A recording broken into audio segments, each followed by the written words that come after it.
Hello and welcome back to my channel. नक्षत्रों की बातें चल रही थी। अभी तक आपने उत्तरा फाल्गुनी नक्षत्र के बारे में जाना। आज हम हस्त नक्षत्र की बात करेंगे। आकाश मंडल में 5 तारों का ये ग्रुप जिसे हस्त नक्षत्र कहते हैं। कैसे होते हैं हस्त नक्षत्र के लोग, इसके बारे में जानेंगे। अगर उससे पहले आपने मेरा चैनल अभी तक सब्सक्राइब नहीं किया तो आप उसे सब्सक्राइब कर लीजिए। हस्त नक्षत्र गैलेक्सी में 5 तारों का ग्रुप है जो पाम की शेप मतलब हाथ की शेप का बना होता है, इसीलिए इसे हस्त नक्षत्र कहते हैं।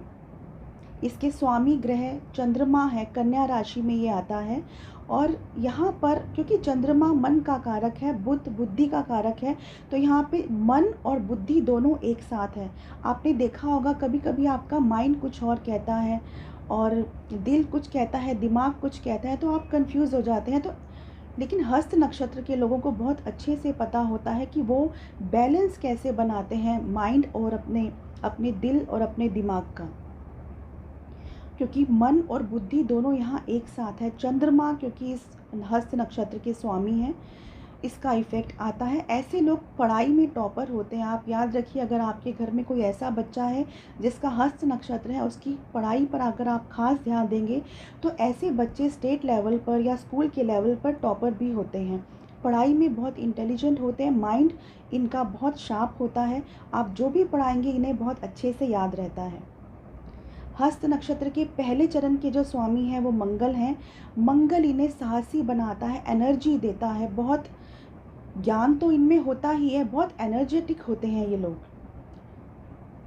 हस्त नक्षत्र के पहले चरण के लोग हीलर होते हैं, स्पिरिचुअल हीलर होते हैं, जिम इंस्ट्रक्टर होते हैं, योगा इंस्ट्रक्टर होते हैं।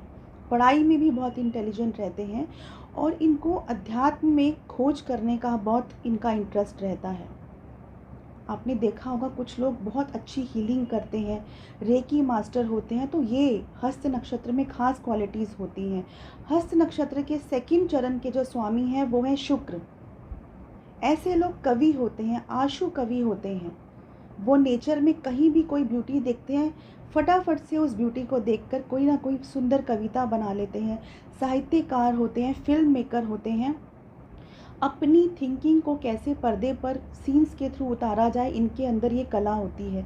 फिल्म मेकर अच्छे होते हैं, साहित्यकार होते हैं, कवि होते हैं, आशु कवि होते हैं। और बुक्स पढ़ना, नॉवेल पढ़ना इन लोगों को बहुत पसंद होता है। हस्त नक्षत्र के तीसरे चरण के स्वामी हैं बुध। अगर किसी बच्चे का हस्त नक्षत्र के तीसरे चरण में जन्म हुआ है तो ऐसे बच्चे बहुत इंटेलिजेंट होते हैं। मैथ्स है, इकोनॉमिक्स है, ऐसे सब्जेक्ट्स में इनको बहुत इंटरेस्ट होता है। और अगर ये फाइनेंस की फील्ड में करियर बनाएंगे तो बहुत आगे जाते हैं। अपने स्कूल में, अपने स्टेट में ये लोग टॉपर रहते हैं और पढ़ाई में बहुत इंटेलिजेंट होते हैं और ये सब खास क्वालिटीज़ रहती हैं। अच्छे लॉयर होते हैं। ये बुद्धि का यूज़ बहुत अच्छे से कैसे करना है इनको बहुत अच्छे से आता है, शार्प माइंडेड होते हैं। और हस्त नक्षत्र के चौथे चरण के जो स्वामी हैं वो है चंद्रमा।